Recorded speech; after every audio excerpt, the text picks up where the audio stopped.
শুভ সকাল বন্ধুরা, তোমরা কেমন আছো? আশা করি সকলে ভালো আছো। আমরাও মোটামুটি তোমাদের আশীর্বাদে ভালো আছি। আরও একটি সুন্দর ব্লগ নিয়ে চলে আসলাম তোমাদের সামনে। তো সকাল সকাল উঠেই এই যে উঠোন ঝাড় দেওয়ার কাজটাই লেগে পড়লাম। আর এদিকে কিন্তু সাইডে একটু ঠাকুরবাড়িটা দেখা যাচ্ছে, তো সেভাবে তোমাদের সঙ্গে এখনও শেয়ার করে উঠতে পারিনি।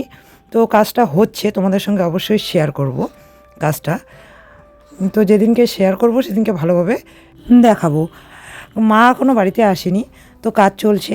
মা আসলে তো অবাক হয়ে যাবে যে কাজটা দেখে, যে এত সুন্দর হয়েছে মার ঠাকুর বাড়িটা। অ্যাকচুয়ালি মা ঠাকুর দেবতাদের নিয়ে থাকতে খুব ভালোবাসে, এই কারণেই এই কাজগুলো করা। আমারও কিছুটা এলোমেলো হয়ে গেছে বাড়িটা, এই ঝাড় দিতে অসুবিধা হচ্ছে, কেননা এই যে গোয়াল ঘরের পিঠটা হয়েছে এখানে এখনও মাটিগুলো সাইডে দেওয়া হয়নি, কেননা এতদিন দিয়ে দিতাম। মিস্ত্রি দাদা বলেছে যে এখনই দেওয়া যাবে না প্লাস্টার না হলে, তো প্লাস্টারের অপেক্ষায় আছি। আর এই জন্যে উঠোনটাও ভালো করে এখনও মুছতে পারিনি। তো এদিকে উঠোনটা ঝাড় দিয়ে নিয়ে বাইরে চলে আসলাম। আর মাটিটাকে কিন্তু পিল করে রাখা হয়েছে, কিছুটা জায়গা মানে পরিষ্কার করে নেওয়া হয়েছে, না হলে হাঁটতে অসুবিধা। যেহেতু ছেলে আছে বাড়িতে, ও হাঁটাচলা করতে গিয়ে পড়ে যায়, এরকম একটা অবস্থা। তো যাই হোক, উঠান ঝাড় দিয়ে চলে আসলাম কলের পাড়ে সমস্ত বাসন নিয়ে। তো আজকেও রৌদ্র উঠেছে, রৌদ্র উঠলে কাজকর্মগুলো তাড়াতাড়ি হয়ে যায়। আর ঠান্ডা পড়লে কিন্তু দেখবে অলরেডি লেট হয়ে যায়। আর শীতের দিনে দিনটা ছোট, তাই সময় কোন দিকে বেরিয়ে যায় বোঝাই যায় না। তো যাই হোক, দেখো বাসনটা ধোয়া হয়ে গেল। এখন আমি এগুলোকে পরিষ্কার করে নিয়ে যাব। চা করতে হবে, এখনও চা করা হয়নি, অনেকটাই বেলা হয়ে গেছে আজকে। মানে মাঝে মাঝেই ঘুম থেকে উঠতে লেট হয়ে যায়, তখনই চা খেতে লেট হয়ে যায়। মোটামুটি 8টা বেজেই গেছে। আর 8টা বাজা কিন্তু এরকম কোনো ব্যাপার নয়। তো কখনো এরকম এত লেটে উঠি না, বাসি কাজ লেটে করি না, এই জন্যই মানে আমার অনেকটা সময়টা বেশি বেশি মনে হচ্ছে। তো যাই হোক, ধোয়া শেষ, জল নিয়ে চলে আসলাম রান্নাঘরে।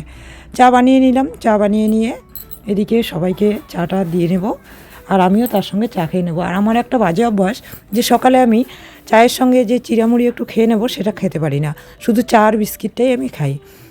তো দাদা রোজ দিনই আসে, দাদাকে তোমরা মোটামুটি চেনো। এদিকে মিস্ত্রি দাদাও এসে গেছে, ওদেরকেও একবারে চাটা দিয়ে নেব। তো যাই হোক, এবার দেখছি যে রান্নাঘরটা অনেকটাই নোংরা হয়ে গেছে, তো রান্নাঘরটা মুছে নেব। আর যেহেতু কালকে শনিবার, তো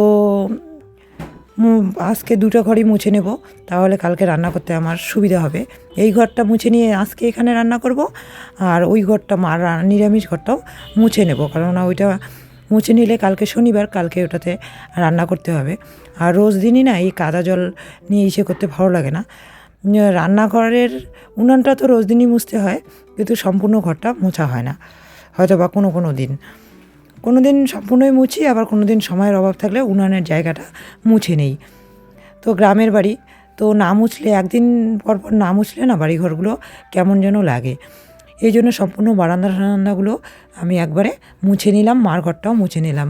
এদিকে দেখো তোমাদের দাদাভাই সবজি নিয়ে এসেছে ব্যাগে, ব্যাগটা বাইরেই রেখেছে, কেননা এখনও রান্নাঘরটা কমপ্লিটলি মোছা হয়নি। এদিকে আবার মায়ের রান্নাঘরের উনুনটা ভেঙে গেছে, আমিই ভেঙে ফেলেছিলাম সেদিনকে রান্না করতে গিয়ে, তো ওইটাই ঠিক করছি। আর এই উনুন ঠিক করাটা না খুব একটা চাপ, মানে যখনই উনুনগুলো পুরনো হয়ে যায় তখন কি হয় বলো তো, যতবারই মাটি লাগাবে দেখবে খুলে খুলে আসে, এই একটা সমস্যা হয়। আবার যখন নতুন তখন কিন্তু এই জিনিসটা হয় না। তো মার রান্নাঘরের উনুনটাও কিন্তু অনেকটা পুরনো হয়ে গেছে। তো যাই হোক, মোছা শেষ করে স্নান সেরে চলে আসলাম রান্নাঘরে। রান্নাঘরে এসেই উনুনটা ধরিয়ে দিলাম। উনুন ধরিয়ে দিয়ে এখানে আমি ডাল বসিয়ে দেব। ছেলের খাবার বানিয়ে ছেলেকে খাইয়ে দিয়েছি, ও তো একটু সকাল সকালই খেয়ে নেয় 10টার মধ্যেই, কারণ ওকে টাইমলি খাবারটা না দিলে ওর শরীরের পক্ষে ক্ষতি করে। এই জন্য আমি ওকে গ্যাসের মধ্যে যাই হোক না কেন ডালিয়া বা সিদ্ধ ভাত করে দিই। তো দেখো দাদাভাই তোমাদের কী কী বাজার নিয়ে এসেছে।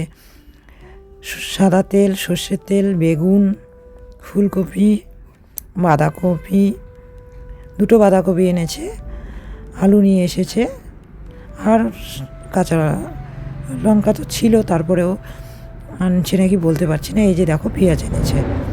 তো যাই হোক, সমস্ত কিছু একবারে গুছিয়ে রান্নাঘরে চলে যাব, রান্না করতে হবে। তোমরা তো দেখতেই পারলে যে মিস্ত্রি দাদা ওরা এসেছে, কালকের ভিডিওতে অবশ্যই যতটুকু ঠাকুরবাড়িটা হয়েছে মানে তুলসীতলাটা ততটুকুই শেয়ার করব তোমাদের সঙ্গে। অ্যাকচুয়ালি মিস্ত্রি বলছিল যে কমপ্লিট হয়ে নেক তারপরে তুমি দেখাবে।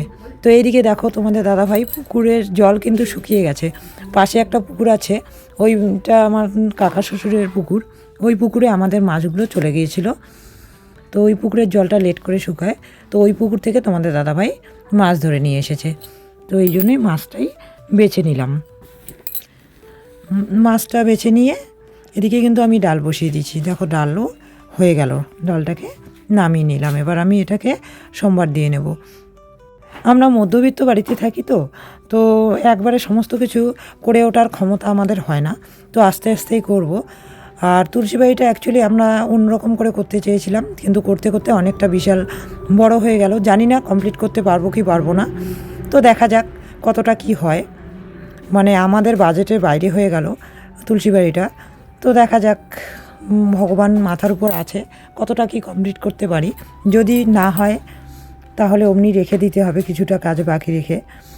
আর বর্তমানে যে কাজগুলো চলছে, তো মিস্ত্রি দাদা আমাদের চেনা পরিচিত, এই জন্য সমস্ত কিছু মানে ক্যাশ দিয়ে আনা হচ্ছে না, কিছু কিছু বাকি রেখে কাজটা করা হচ্ছে। কেননা একটা কাজ ধরলে ওটাকে আবার কমপ্লিট না করলেও কেমন ব্যাপারটা। দেখা যাক কতটা কি করতে পারি, তোমাদের সঙ্গে অবশ্যই শেয়ার করব। তো ডাল হয়ে গেছে, এদিকে দেখো পাঁপড় ভাজা করে নিচ্ছি। এই পাঁপড়গুলো কিন্তু ভাতের সঙ্গে খাওয়ার থেকে না আমার চা দিয়ে খেতে বেশ ভালো লাগে।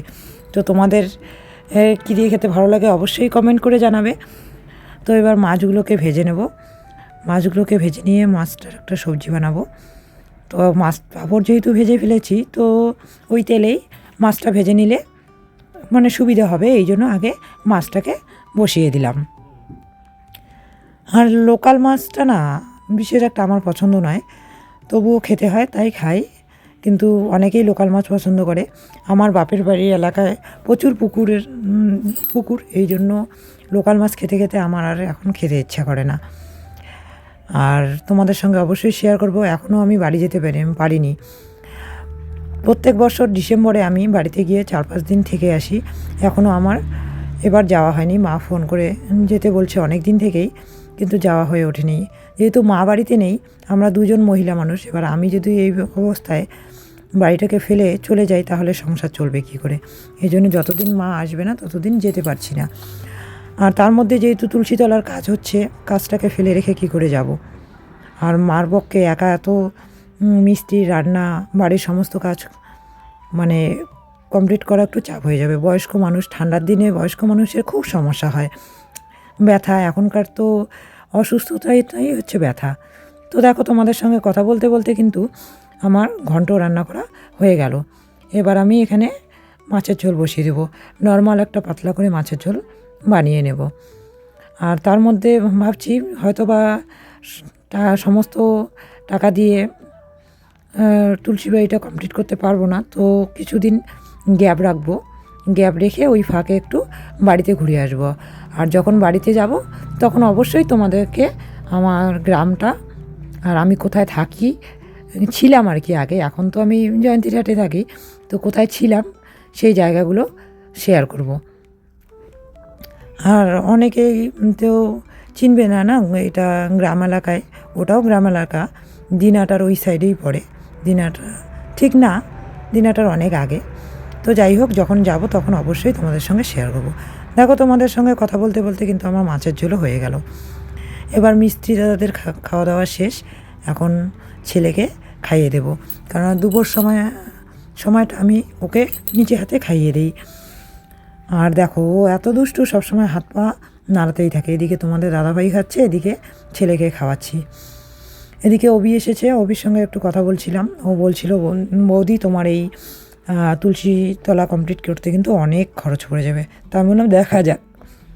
তো সন্ধ্যাবেলা চলে আসলাম বাজারে এসে ওই যে কলিকের দোকানে বসে পড়েছি। তো এই দিদিভাইও একদিন আমার সঙ্গে স্কুলে কাজ করতো। এই দিদিভাইও কিন্তু আমার আগেই স্কুলটা ছেড়ে দিয়েছে। সন্ধ্যাবেলা চা খেয়ে বাজারে চলে গেলাম। অনেকদিন থেকেই বান্ধবীরা যেতে বলছে দোকানে, যাওয়া হয় না, তো গেলাম। গিয়ে একটুখানি বাজারও করে নিলাম। আজকে টিউশনের বিল পেলাম কতগুলো, তো বিলগুলো দিয়ে বাজার করে নিয়ে আসলাম। তো দেখাই তোমাদের সঙ্গে কৃষি বাড়িতে আসলাম, হয়নি তবুও নিয়ে আসলাম 4টা গাঁদা ফুলের চারা। এখানে আছে 4টা গাঁদা ফুলের চারা, বড় বড় গাঁদা ফুল হবে। তো একবারে টবটা নিয়ে আসছি আমি এখানে, এই যে 4টা ফুলের টব নিয়ে আসছি, লাগাবো এই চারাগুলো, কালকে লাগাবো এগুলো। এই যে বিনস লাগানোর জন্য যে জায়গাটা রেখেছি ওখানে বিনস আর ভেন্ডি গাড়বো, এই জন্য এই দুটো বীজ নিয়ে আসা হলো। আর কি বলতো, এরকম দুটো থালা আমি ইউজ করছি ওই দিদিভাইদের দোকান থেকেই নেওয়া, যে আমার বান্ধবী আর কি, দিদিভাই করে ডাকি। তো আবার আরো 2টা থালা নিয়ে আসলাম। আর এটা একটা গামলা নিয়ে এসেছি, এটা একজনকে গিফট করব, একজনকে দেওয়ার জন্য নিয়ে এসেছি।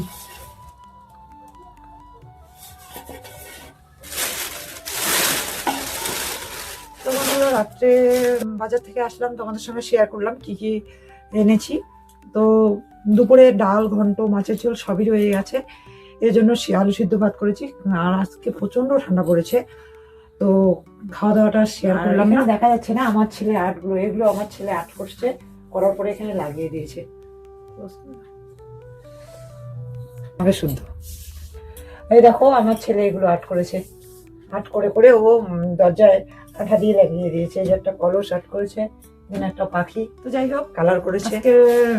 ব্লগটা এই পর্যন্তই, ব্লগটা আর বাড়াচ্ছি না। সবাই ভালো থেকো, সুস্থ থেকো, আর কালকে আরো একটি সুন্দর ব্লগ নিয়ে চলে আসবো তোমাদের সামনে।